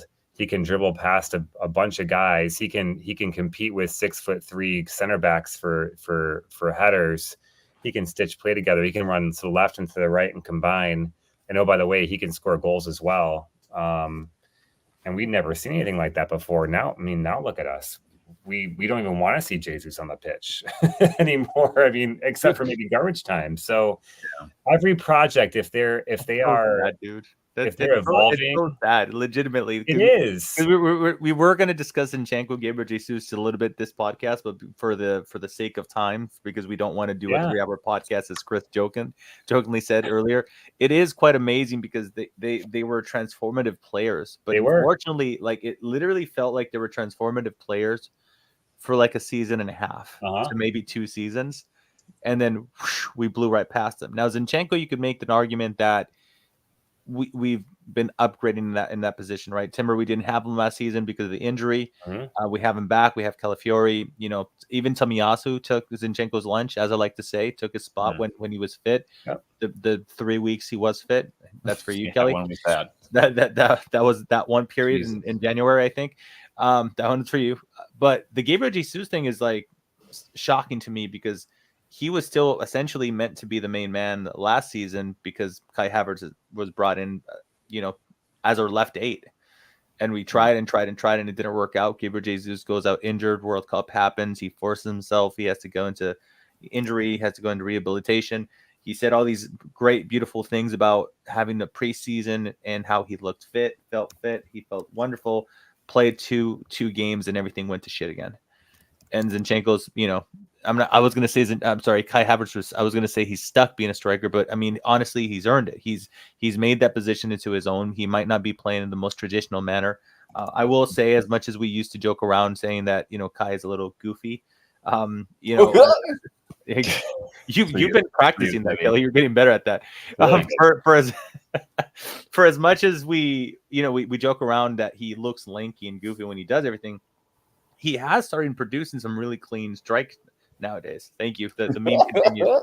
He's continued to improve his finishing, and he's starting to look like that solid killer type of striker. And I know numbers aren't great right now because he had that brilliant run where he scored 7 home games, and then the Odegaard injury happens and everything kind of takes a turn for the worse, right? But the Gabriel Jesus thing is just, it's insane to me. I could justify Zinchenko to an extent, but Gabriel Jesus with the injury, it just felt like he fell off a flipping cliff, and I cannot.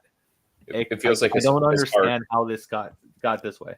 His heart went with his knee, and I think that's maybe the disconcerting thing. And Stillman always warned us that Jesus is a very moody player and a very moody person, and so it sounds like when that knee went and he couldn't go for Brazil in the World Cup, that like a part of him kind of died and he hasn't come back yet.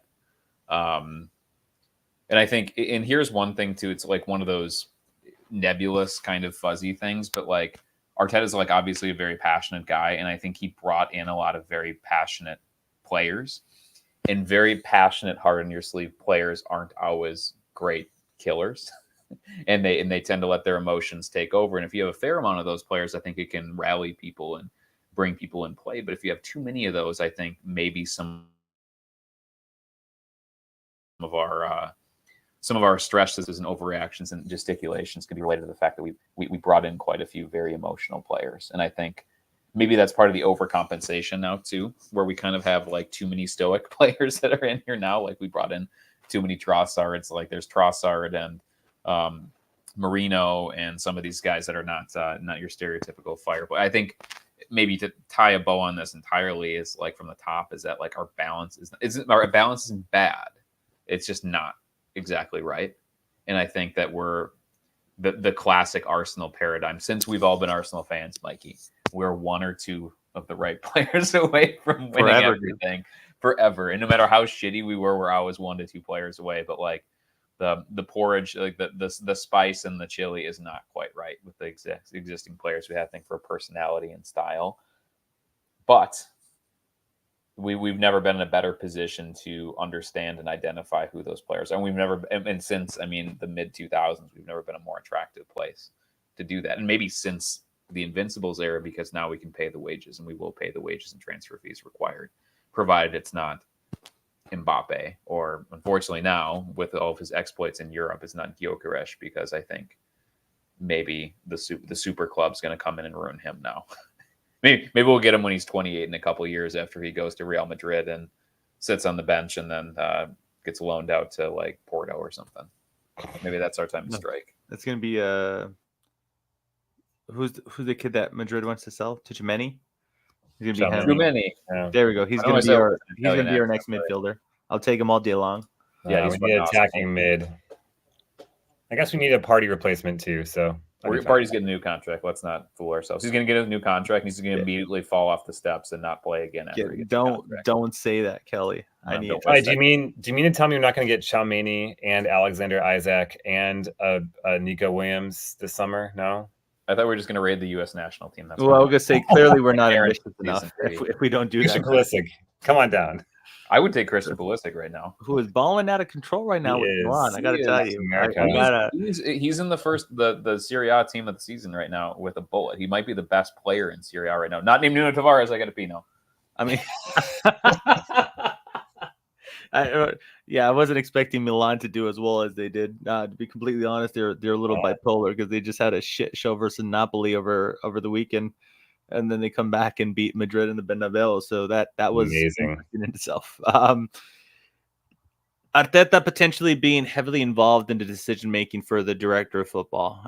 Is this a good thing or a bad thing? I mean, there's a lot of suggestions saying that potentially we might be gravitating towards alpha and omega of the club, a la Arsene Wenger once again, Chris. Some people say he hasn't earned the right to have these saves because he hasn't won enough trophies in multiple years. Is this something that concerns you enough, or are we too far down the rabbit hole, Mikel Arteta, at this point, where it's kind of like he, as I said earlier and we said in the past, he is the process? I think he has to be involved in the decision. I don't necessarily think he needs to be the final decision maker, but I think he needs to have serious input. And I think any good setup, any good club has a good working relationship between the sporting director and the manager. You never see a project last long with either the manager and or the sporting director stay if that is a abrasive relationship that's not working. You think about Michael Edwards and Klopp didn't get along. Michael Edwards left, came back a couple years later and was in a very different role when he came back, and then Klopp obviously left and went to Red Bull.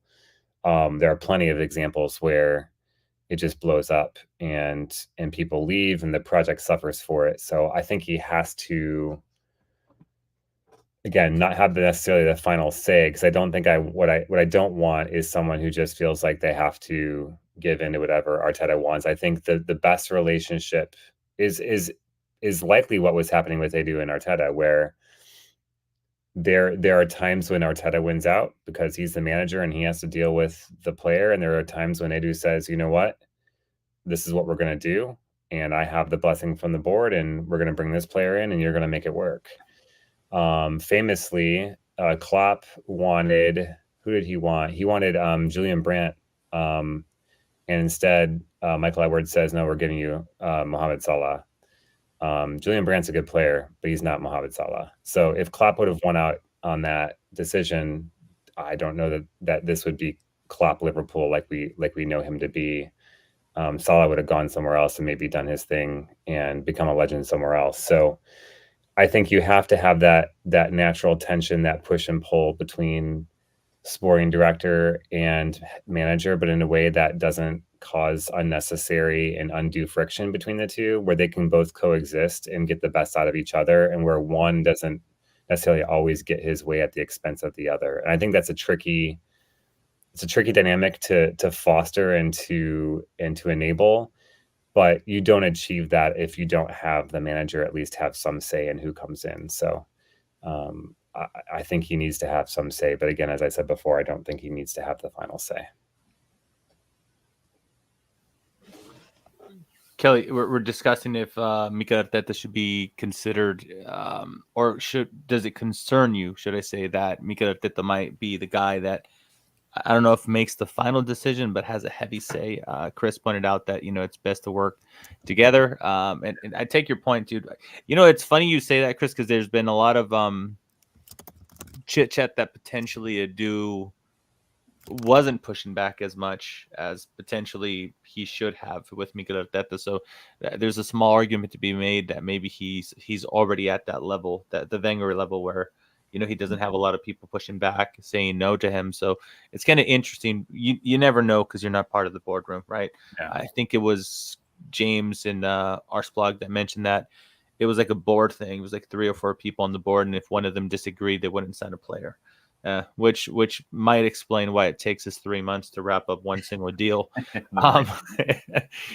Interesting, nonetheless. But does that bring any panic to you at all? For the most part, are you completely on the Arteta in train, and you're just comfortable allowing him, or giving him that level of power over the club, if you will? No. I think he should be a manager who should be checked and not entirely subservient to, but work with, in a healthy structure with technical director, sporting director, whatever position it's going to be. I don't think it's healthy for one man, especially like if you give Arteta the reins, he will take them and he will try to do all of it the same way that Wenger did. 100%, yeah. He's not somebody who's going to be like, hold on a second, everybody. I'm the coach here, and I would like to focus on coaching. I'll give you input on players, but you do all the other stuff. I don't have the time or energy. Like, that's not the type of human he is. He's going to try to do anything that you let him do. But obviously, like, it does need to be the right person, because Arteta is a key figure here too. Like, he's very much, I think 100%. Like, it'd be a very bizarre timeline if 2 or 3 years down the road we're still not looking at Mikel Arteta being the manager of Arsenal. I think we're kind of venturing into the Diego Simeone territory with him, where he's so rooted and so a part of the identity and the structure of the club that it's hard to envision a club without him. And like Simeone over at Atleti has took them from kind of a fringe, kind of almost ghetto small budget team and turned them in basically within like a decade and a half, put them in line to being one of the elite super clubs, the top 10 super club in the world, and doing £100 million transactions. And actually, the funny thing with Simeone too is he did it in a very similar way, which is very defense first, kind of very blood and guts, very passionate thing, and kind of reconnected with his fan base first, and has built it out when they've moved into a big, beautiful stadium. The change is that he's won the league a couple times. He's gone to a couple Champions League finals too, and he's won Copa del Rey's and everything like that. But I think maybe if we want to look and see, I think that the Kroenkes would envision Arteta being to Arsenal what Diego Simeone is to into Atleti, and I think that's what they would prefer to do. So somebody who has a lot of input, who has a lot of say, who they will ride the ups and the downs and the mistakes and some off seasons with him because they understand his value on the pitch, off the pitch, and in the boardroom and kind of everywhere in the club. And it does kind of seem like too that Simeone probably has lots of opportunities to jump ship. He's being paid an astronomical amount of money, which is part of it. He makes some of the highest paid managers in the world. Yeah, when I found that out, I was honestly shocked. I didn't know he that makes like 30 million a year or something fucking insane like that. He makes a ton of money, and now his kid just scored. His kid just scored for him midweek too. I mean, it's almost enough money to live in the Bay Area when you think about it. I would recommend living in the Bay Area to anybody. We're in a specific borough of New York, or in a place that has 5-figure property taxes for some reason outside of Chicago. But Minnesota here. Very nice. Anyway, I think that's who they would like, that type of integration, and the club and the Kroenkes are very comfortable with him being that woven into the fabric of the club for the near term and beyond. So another thing that we've been discussing a lot in the back channel has been what type of director of football. Chris mentioned a little bit earlier that it's relationship based. Most of these things, just knowing agents, being personable.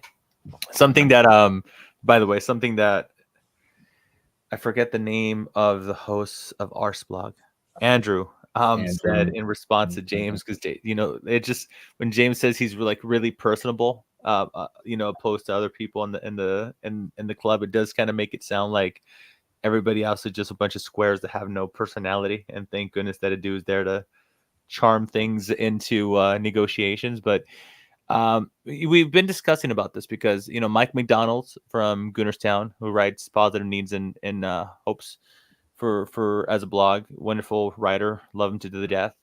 He mentioned how do you pronounce his last name? Stuckey, something like that. That came from Manchester City. The city sporting director. I don't know how to pronounce it either, but okay, TXICI, something like that. I butched it. I even butched the spelling, but he was former from Barcelona. Then he went to Manchester City. He announced that he's leaving. So that was an interesting take, right? Because these clubs are doing battle. These clubs hate themselves, right?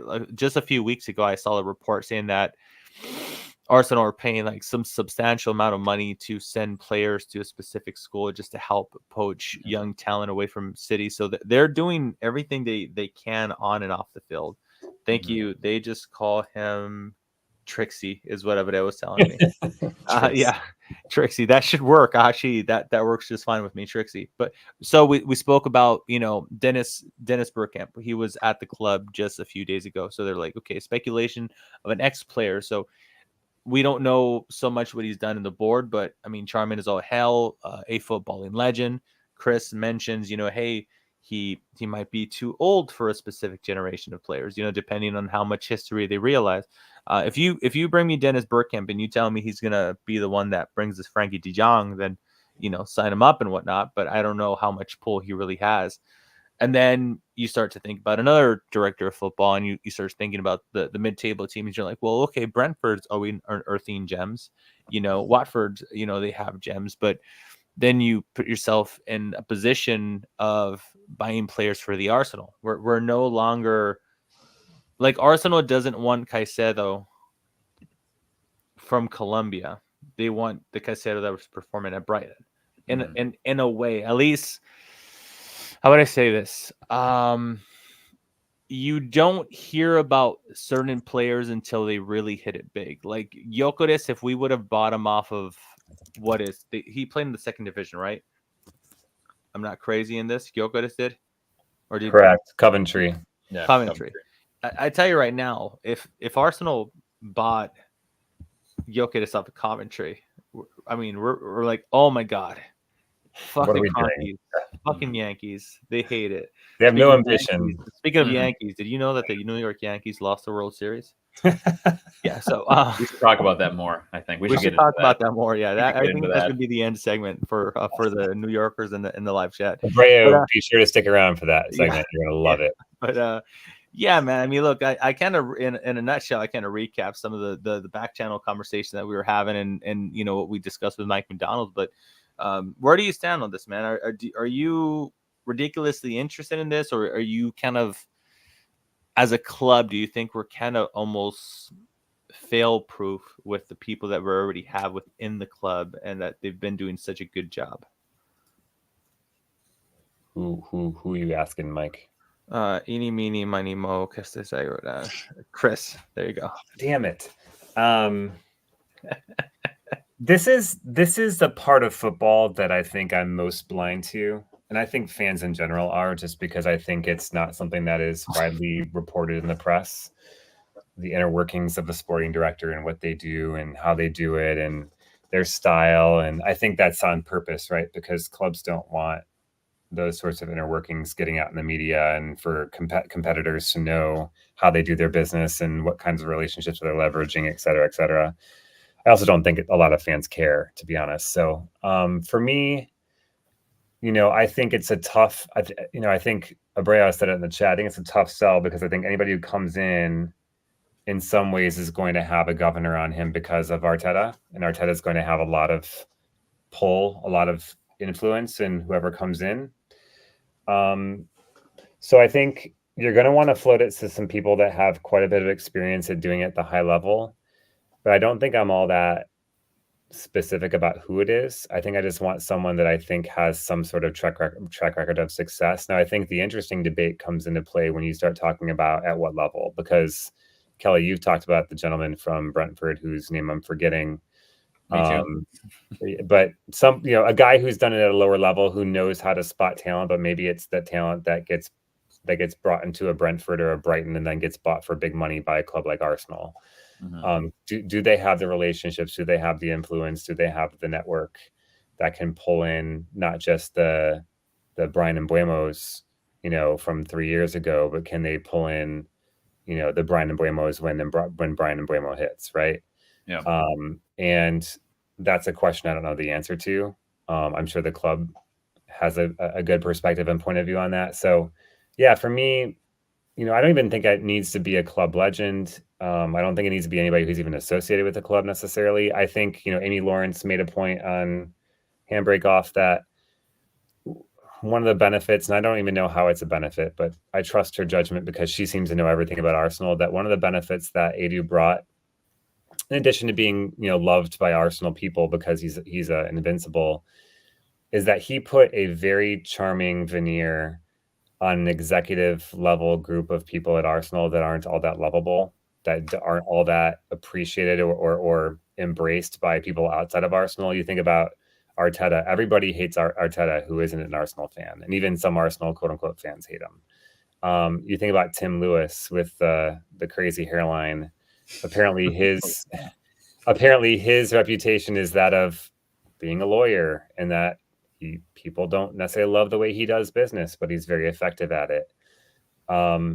She didn't mention Richard Garlick. I don't know anything about Richard Garlick other than he came from West Brom and has had some positions at the Premier League level. But in general, as a group, they weren't a group that was easy to love from the outside. But Edu was the guy. He was the guy that everybody loved. And if that, to the degree that that's important, I guess I would want some of that in our new sporting director as well. I just don't know enough about how it all works to know if that actually matters from the perspective of people that we're competing with. I think it matters with agents. I think it matters with perhaps other sporting directors at other clubs, because I think it's been reported that Newcastle's execs hate Arsenal and they want to do everything they can to not sell players to us.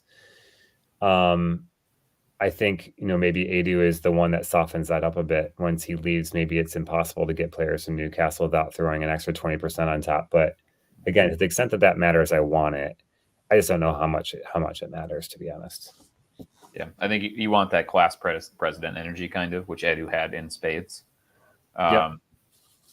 I don't doubt that, because Edu was getting absolutely peppered and his kids got absolutely lit up on social media. So he's probably not, if he truly is going to go there in like a CEO role, where he's kind of removed, like one line removed from the firing line and tripling his salary. I mean, hey, why not?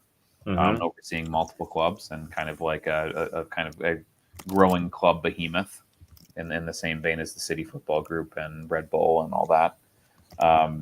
I think you want some. I think that's right. You want somebody who has good, positive relationships, and I think it's my understanding or my kind of observation that we are like not super easy to deal with, and we haven't been in the transfer window.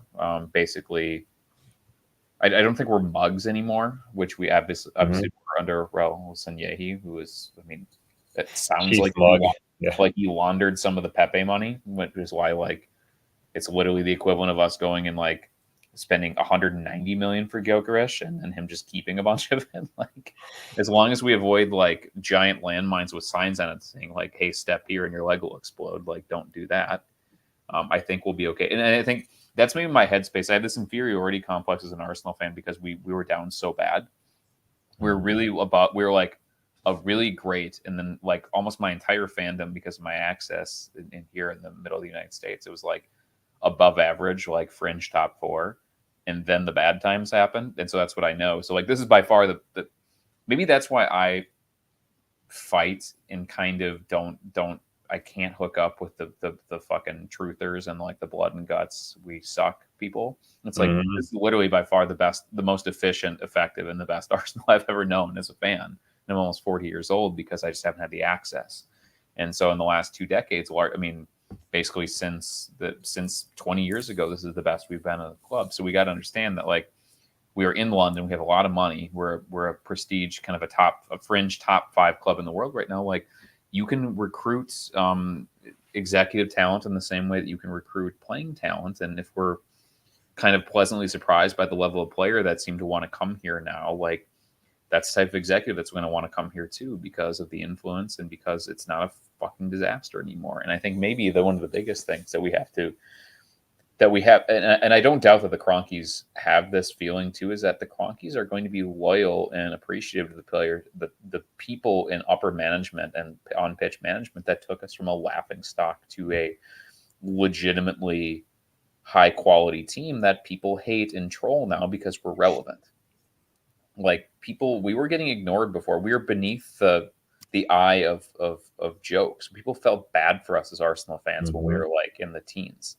Like, in the same way that people like will kind of feel bad for like, or felt bad for Chelsea a little, maybe not Chelsea because fuck Chelsea, but like some of the other clubs like West Ham, like people kind of feel bad for West Ham because they've spent a lot of money and they tore down their stadium to get access to that fucking horrible running stadium, like track stadium that they play in now because it was newer and had more money. Like, that we were at that spot not long ago. So I have a really hard time going in like, and like shitting on some of those people that were integral in taking that, because there's a lot of, we could be, there's not a lot of distance between us and basically doing what Spurs are doing right now, which is like yo-yoing in the Europe or the European places and like not ever meaningfully challenging for anything. Like, they missed their window. They had their window where they had their generational players that came through their academy and their manager that they lucked into and fell into, and they didn't get it done. And now they're not ever going to get back there again because the last vestige of that luck is gone now. And now they're paying 70 million for Dom Solanke, who fucking sucks balls and is going to have a double in 3 matches this year to get him to double digits, and that's going to be it. Like, I have a really, really hard time having a quick trigger for Arteta and having having a poor opinion of Edu as he walks out. He should be very, very proud of what he looks back and sees what he's done, because we're infinitely better. And if we can do better than Arteta or than Edu, like, we've never been in a better position to get a better guy than Edu than we are right now. True. Yeah. And truth be told, he might have landed with us. I mean, it seemed happy. He seemed, Edo could correct me. He seemed happy when he was in Brazil, and maybe the fact that he was an ex-Arsenal player might have helped to convince him to even take on this project, because I'm pretty sure that he knew he was walking into a little bit of a shit show when they pitched him the job, and now conjoint with the work that he's done, like you said, high stocks at this point. He came, he did a project. It was kind of a win-win situation. Our Arsenal stock is incredibly high right now. It's a location where players want to play, directors want to come and work, managers would love to manage this team right now. We're in a really good financial situation. Squad is wonderful. Just need to again, Kelly, just one more piece away, right? One to two of the right players, Mikey. One or two other players. Actually, in perpetuity, yes. Edu disagreed with me. He Edu was factually happy in Brazil, and maybe potentially, just being an ex-player was a selling point that he said, I might want to go over there. So I look at this in totality, all added up as a win-win type of situation. Edu was able to, put his stock up.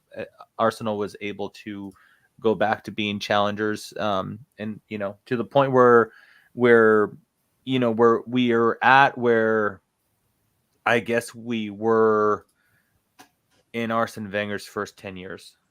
Would you guys agree with that? Am I exaggerating there? Actually, let me put a quick check on myself. Are we there? Or are we towards the latter tenure of Wenger? I feel like we're the first 10. No, we're the first 10. Yeah. It's just that the climate in football has changed so much since that period of time, because it was us versus United, and basically everybody else was competing for third.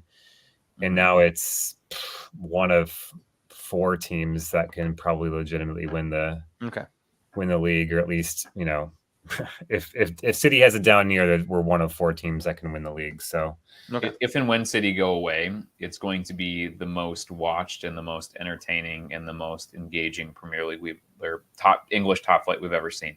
If the FA can fuck City off to League 2, that will be I'm saying it right now, though, they'd be the biggest watch, the most electric spectacle of a 3-year period until they work their way back up to the Premier League. I'm going to immediately just create another Twitter account, pay for the blue check, and just go ham with the trolling. Mikey's I'm taking time off. I'm taking time off from work. Mikey, you know what I mean? You're just gonna make the new guy drive, and you're just gonna tweet from the passenger seat. Absolutely, dude. All right, man. That covers relatively well, I would say, for the last 2-3 weeks over the Arsenal. We've been away for a little bit, but hopefully we get back to being a little bit more consistent. We do have one more sad bit of news on the list, on the agenda to talk about, and we've been talking about end of eras and departures and everything that's happening with the club.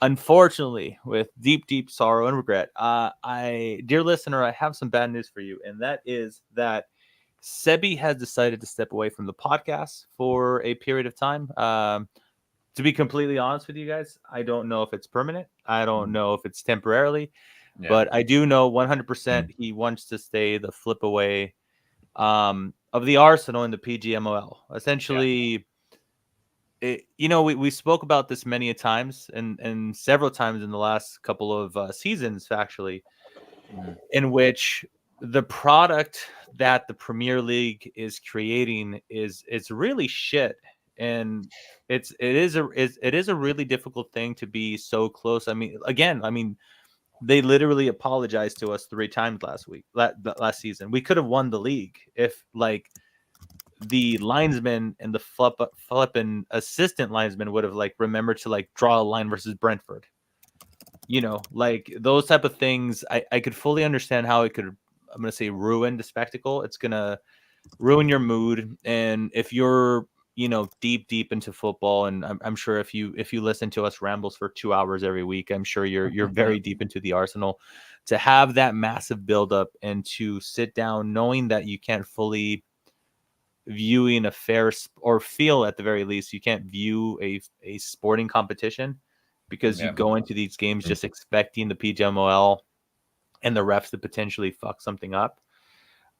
It just got a little overwhelming with him, to be quite frank. He didn't really much care for the negativity and the headaches that it was bringing, and so it kind of killed his joy. That's brilliantly summed up, Kelly. So he did ask to be removed from the podcast for the time being. As I've said to him multiple times, he's free to come back whenever the flip he wants. And as Chris said, he will 100% be with us in May when we win the league. I'm sure he's going to want to be on that day. Yeah. When City are relegated, hopefully. I'm sure they're relegated. PGMOL, if they get disbanded, 100%. Yeah. Yeah, 100%. He's assured us that he has a bat phone available for us. When a very big, delicious thing happens that requires his unique brand of humor, anecdotes, and blunt New Yorkishness.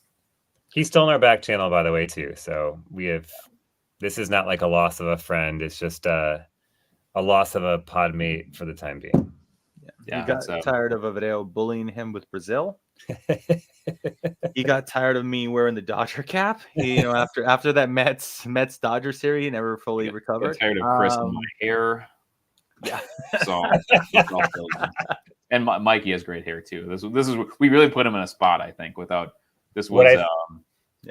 what I think he's actually doing is he took a job that had him working during this slot so he could afford a hair transplant. So next time you guys see Seb, they'll probably have like a massive head of hair like Gabriel. He's gonna do one of those hairlines that's way too low and way too straight too. Yes. Like he's working a second job to fly to Turkey to get that sweet transplant. Totally. I absolutely love that. God, that'd be amazing. Nah, yeah. We joke, but Sebby's gonna be missed on the podcast. Yeah, he's a great personality. He's always made us laugh. He's the meme king. He's one hell of a big personality too. So it really sucks for the Nap crew. He's one of the founding fathers, if you will. Sucks. And I don't know how to wrap this up in a cheerful way, but other than saying I'm pretty sure he'll be back sooner or later, even if it's just random appearances here and there. So it's definitely not goodbye forever. It's just kind of a see you next time type of thing, or see you soon. I think it is something. But again, I know I was going to do this, Mikey. Sorry, but like I think the Premier League does have to be careful because this is not a sentiment that's unique to Sebi. Mm-hmm. I think you have to be careful about how much you manipulate the product and how much you engage in the tomfoolery and skullduggery and like in manufactured drama, because people will walk away. And Sebi is a really smart guy, and he watches movies, and he's fucking hysterical, and he's got kids, and he's got a son, he's got a wife, and people will make the decision if they're not feeling like they're getting a fair shake or the product is degenerated to the point where they're not getting enjoyment. They will go somewhere else. Mm-hmm. And I think there's a tangential lesson here for the league to don't take viewers and invested fans for granted, and don't treat them like idiots, because they will tell you to fuck off and they will do something else with their dollar and time and energy. And we are deeply going to miss Sebi for his humor and heart and connection to the Arsenal and history. And it's always going to feel like we have a little bit of an empty chair there for now. But I think that his perspective is not unique. And I think that the Premier League and other high-end domestic leagues should be careful about what they think of fans and how they value fans, because Sebi's not the only case, and is not the only case I've seen online.